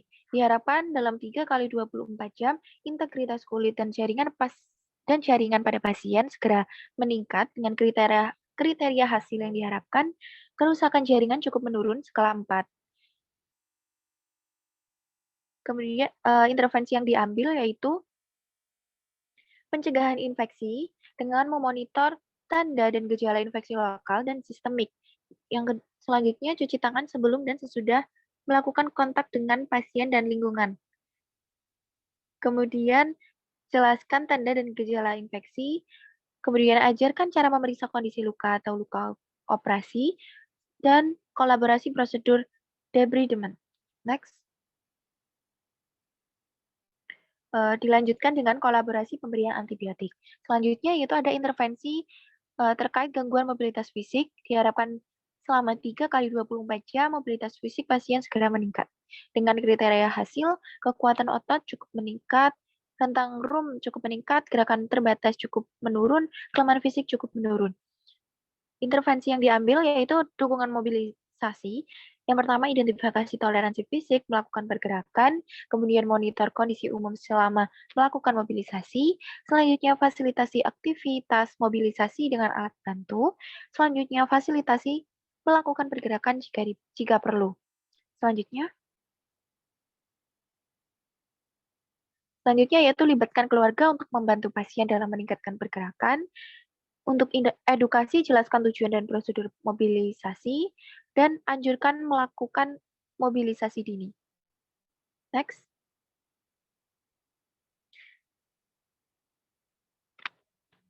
Ini mohon maaf untuk ada kesalahan penulisan, yang betul yaitu evaluasi keperawatan. Untuk evaluasi pada diagnosa pertama, dengan kriteria hasil keluhan nyeri, skor diharapkan 4, skor dicapai 3, pola napas, skor diharapkan 4, skor dicapai 4. Masalah masih ada sebagian, kemudian lanjutkan perencanaan. Untuk diagnosa kedua, yaitu kriteria hasil mengenai penggunaan otot bantu napas dengan skor diharapkan 4, skor dicapai 3, dan frekuensi napas, skor diharapkan 4, skor dicapai 4. Masalah masih ada sebagian, dan lanjutkan perencanaan. Next. Kemudian yang untuk diagnosa yang ketiga, yaitu dengan kriteria hasil kerusakan jaringan, skor diharapkan 4, skor dicapai 4, kerusakan lapisan, skor diharapkan 4, skor dicapai 3. Masih ada masalah sebagian, maka lanjutkan intervensi atau perencanaan. Kemudian untuk diagnosa keempat, kriteria hasil saturasi oksigen, skor diharapkan 4, skor dicapai 3, tekanan darah sistolik dan tekanan darah diastolik, skor yang diharapkan sama yaitu 4, dan skor yang dicapai yaitu sama 4. Masalah masih ada sebagian, dan lanjutkan perencanaan. Next. Untuk yang terakhir yaitu evaluasi pada diagnosa yang kelima, mengenai kriteria hasil kekuatan otot, skor diharapkan 4, skor dicapai 4, rentang rum skor diharapkan 4, dan skor yang dicapai 3, gerakan terbatas skor yang diharapkan 4, skor yang dicapai 4, kelemahan fisik yang skor yang diharapkan 4, dan skor yang dicapai 3.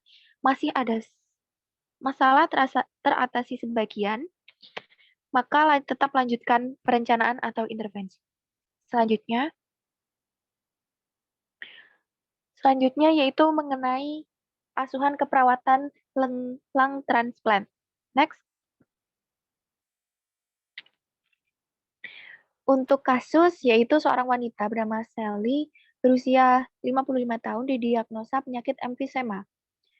Pasien menderita sesak napas beberapa tahun terakhir dan mengatakan terdapat suara napas tambahan yaitu wheezing ketika bernapas, nadi 105 kali per menit, RR 28 kali per menit. Pasien juga mengalami infeksi yang minimal pada paru menggunakan terapi oksigen short burst. Baik, next.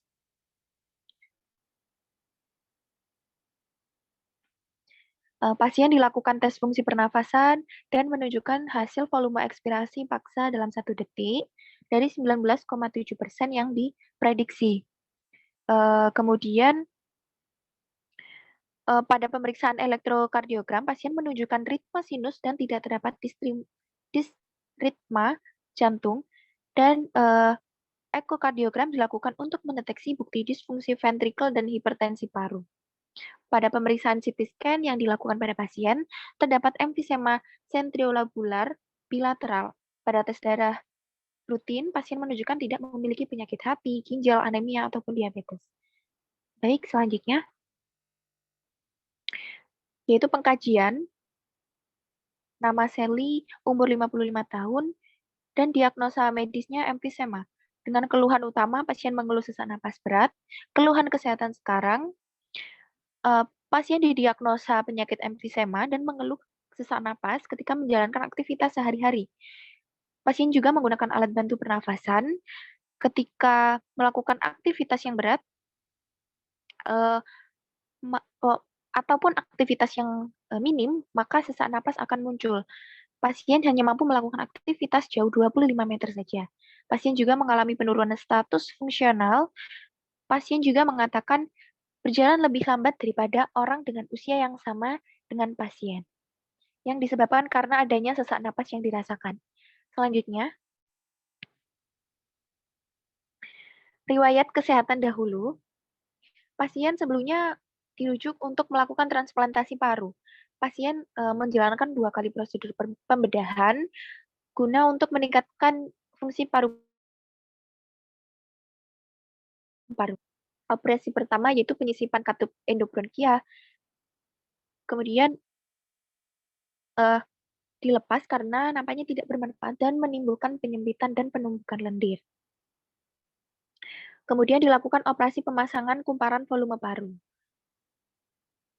Awalnya terlihat sesak napas pada pasien itu membaik, namun tidak berlangsung lama. Untuk riwayat kesehatan keluarga, pada keluarga pasien tidak memiliki riwayat penyakit menular ataupun menurun. Next. Analisa data dan masalah. Yang pertama, DS yang diketahui yaitu pasien sesak napas, DO yaitu PO2 sebesar 7,90 kPa, kemudian nadi 105 kali per menit, ada bunyi napas tambahan yaitu wheezing, pasien terlihat gelisah, pola napas pasien cepat atau terengah-engah. Etiologi yaitu berawal dari merokok, inflamasi, kemudian pelebaran ruang udara di paru, CO2 terperangkap di paru-paru, kemudian menimbulkan sesak napas dan hipoksia, dan terjadilah permasalahan gangguan pertukaran gas. Selanjutnya, yang kedua yaitu DS sama mengatakan sesak napas yang berat, kemudian DO pasien mengalami gelisah, PO2 pasien sebesar 7,90 kPa, kemudian saturasi pasien mengalami penurunan dari 93% menjadi 77%. Etiologi yang didapat yaitu merokok, kemudian terjadi inflamasi, pelebaran ruang udara di paru, CO2 terperangkap di paru-paru, timbul sesak napas, terjadilah hipoksemia, dan terjadi gangguan ventilasi spontan. Next. Yang ketiga yaitu DS tetap sama, kemudian DO yang diketahui RR 28 kali per menit, volume ekspirasi paksa dalam 1 detik menurun, yaitu 19,7%, kemudian pasien menggunakan otot bantu pernapasan, dan adanya peningkatan upaya untuk bernapas.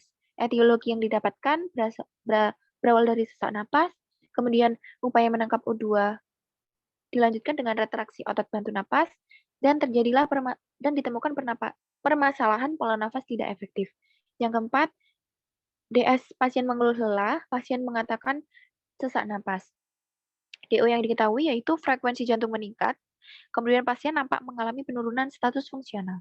Etiologi yang ditemukan yaitu sesak napas saat melakukan aktivitas, kemudian frekuensi jantung meningkat, penurunan status fungsional, sehingga menimbulkan kelemahan atau kelelahan, dan permasalahan yang didapat yaitu intoleransi aktivitas.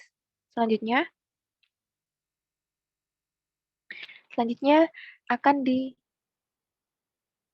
dijelaskan oleh rekan saya. Silakan. Baik, di sini saya akan melanjutkan presentasi dari rekan saya, yaitu mengenai pathway munculnya suatu masalah keperawatan. Nah, dimulai dari penyebabnya, yaitu infeksi pneumonia, kemudian polusi, usia, dan merokok.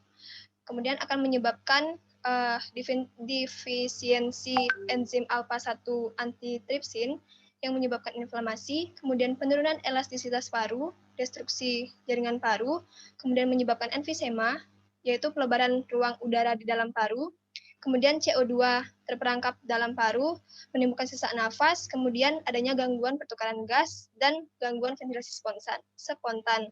Kemudian enzim alpha-1 antitrypsin ini juga akan menimbulkan destruksi kapiler paru, kemudian penurunan perfusi O2, sianosis, kemudian terjadi penurunan ventilasi, kemudian adanya upaya peningkatan menangkap O2, RR meningkat, kemudian retraksi otot bantu nafas, kemudian akan menimbulkan pola nafas tidak efektif. Kemudian dari retraksi otot bantu ini akan menimbulkan kelelahan dan intoleransi aktivitas. Kemudian diagnosa keperawatan yang ditegakkan oleh kelompok yaitu ada 4.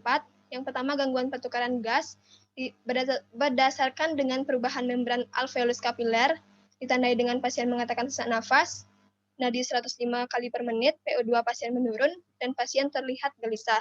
Kemudian diagnosa kedua yaitu gangguan ventilasi spontan, berdasarkan dengan kelelahan otot bantu pernafasan, ditandai dengan pasien mengeluh sesak nafas, PO2 pasien sebesar 7,90 kilopascal, kemudian saturasi O2 menurun dari 93% menjadi 77%, kemudian diagnosa ketiga yaitu pola nafas tidak efektif berdasarkan dengan penurunan energi, ditandai dengan pasien mengeluh sesak nafas, RR 28 kali per menit, kemudian volume ekspirasi paksa dalam 1 menit menurun, pasien menggunakan alat bantu pernapasan. Kemudian diagnosa yang keempat, yaitu intoleransi aktivitas, berdasarkan dengan ketidakseimbangan antara suplai dan kebutuhan oksigen, kemudian ditandai dengan pasien mengeluh lelah, pasien mengeluh sesak nafas saat aktivitas, dan frekuensi jantung meningkat dari kondisi istirahat.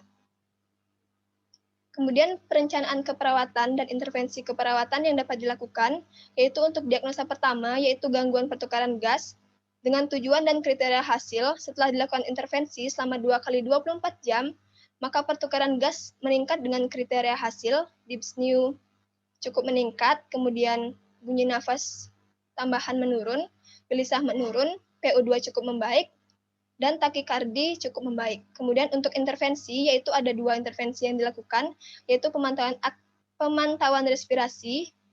Untuk observasinya, yaitu monitor frekuensi, irama, kedalaman, dan upaya nafas, kemudian monitor pola nafas, monitor kemampuan baku efektif, monitor adanya produksi sputum, monitor adanya sumbatan jalan nafas, kemudian auskultasi bunyi nafas, kemudian monitor saturasi oksigen. Untuk terapeutik itu atur interval pemantauan respirasi sesuai kondisi pasien.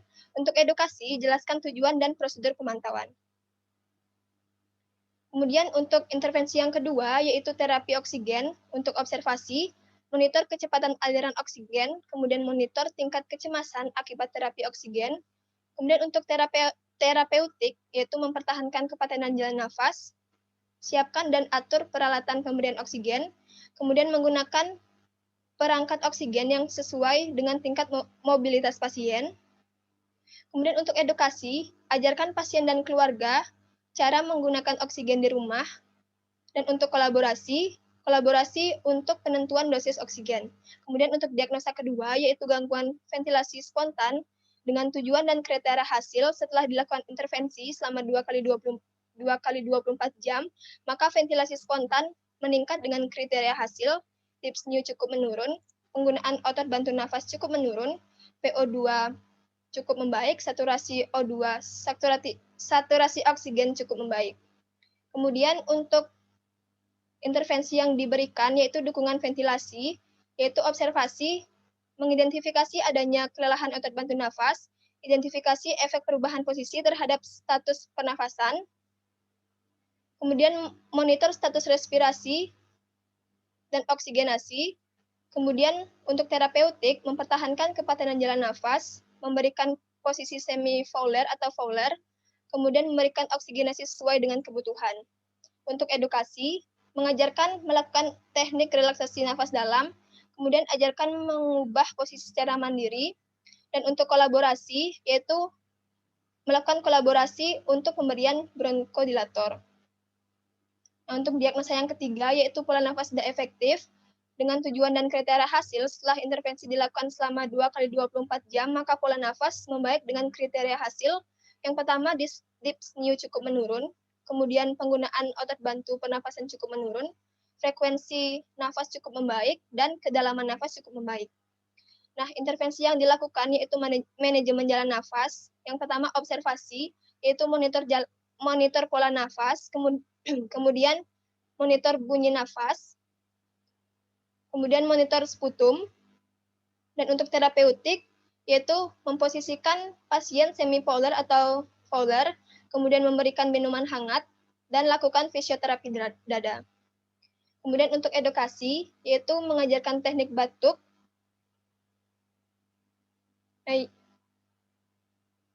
yang selanjutnya yaitu diagnosa yang keempat, yaitu intoleransi aktivitas.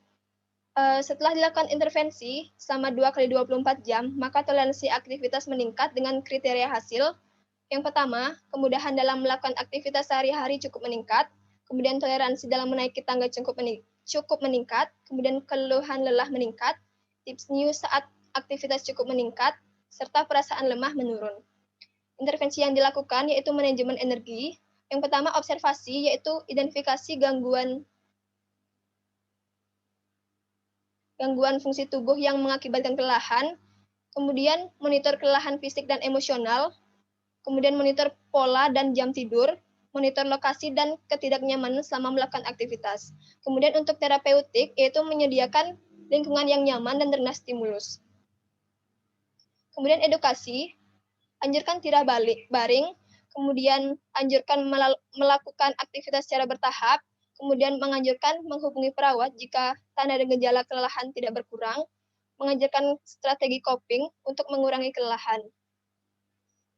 Kemudian untuk evaluasi keperawatan, untuk diagnosa pertama, yaitu kriteria hasil, untuk dyspnea, skor yang diharapkan 4, dan skor yang dicapai 3, kemudian bunyi nafas tambahan, skor yang diharapkan 5, skor yang dicapai 4, kemudian gelisah, skor yang diharapkan 5, skor yang dicapai 4, kemudian PO2, skor yang diharapkan 4, skor yang dicapai 4, dan takikardi, skor yang diharapkan 4, dan skor yang dicapai 4. Kemudian lanjutkan perencanaan, dan masalah masih ada, dan perencanaan masih dilakukan. Kemudian untuk diagnosa yang kedua, yaitu kriteria hasil untuk dyspnea, skor yang diharapkan 4, dan skor yang dicapai 3, kemudian penggunaan otot bantu nafas, skor yang diharapkan 5, dan skor yang dicapai 4, kemudian PO2, skor yang diharapkan 4, dan skor yang dicapai 4, dan saturasi oksigen, skor yang diharapkan 4, dan skor yang dicapai 4. Kemudian untuk masalahnya masih ada dan perencanaan masih dilanjutkan, kemudian lanjutkan perencanaan. Untuk diagnosa yang ketiga, untuk kriteria hasil, untuk dyspnea, skor yang diharapkan 4, skor yang dicapai 3, kemudian penggunaan otot bantu pernapasan, skor yang diharapkan 5, dan skor yang dicapai 4, kemudian frekuensi nafas, skor yang diharapkan 4, dan skor yang dicapai 4, kemudian kedalaman nafas, skor yang diharapkan 4, dan skor yang dicapai 4. Untuk masalah masih ada, dan perencanaan masih dilanjutkan. Kemudian untuk diagnosa yang keempat, yaitu untuk kriteria hasil. Yang pertama, kemudahan dalam melakukan aktivitas sehari-hari, yaitu skor yang diharapkan 4, skor yang dicapai 4. Kemudian toleransi dalam menaiki tangga, skor yang diharapkan 4, skor yang dicapai 4. Kemudian keluhan lelah, skor yang diharapkan 5, skor yang dicapai 4. Kemudian dyspnea saat aktivitas, skor yang diharapkan 4, skor yang dicapai 3. Kemudian perasaan lemah, skor yang diharapkan 5, dan skor yang dicapai 4. Untuk masalahnya masih ada dan perencanaan masih dilanjutkan.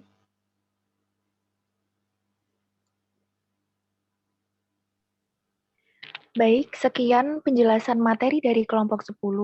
Mohon maaf jika terdapat kesalahan kata atau salah penulisan. Terima kasih atas waktunya. Wassalamualaikum warahmatullahi wabarakatuh.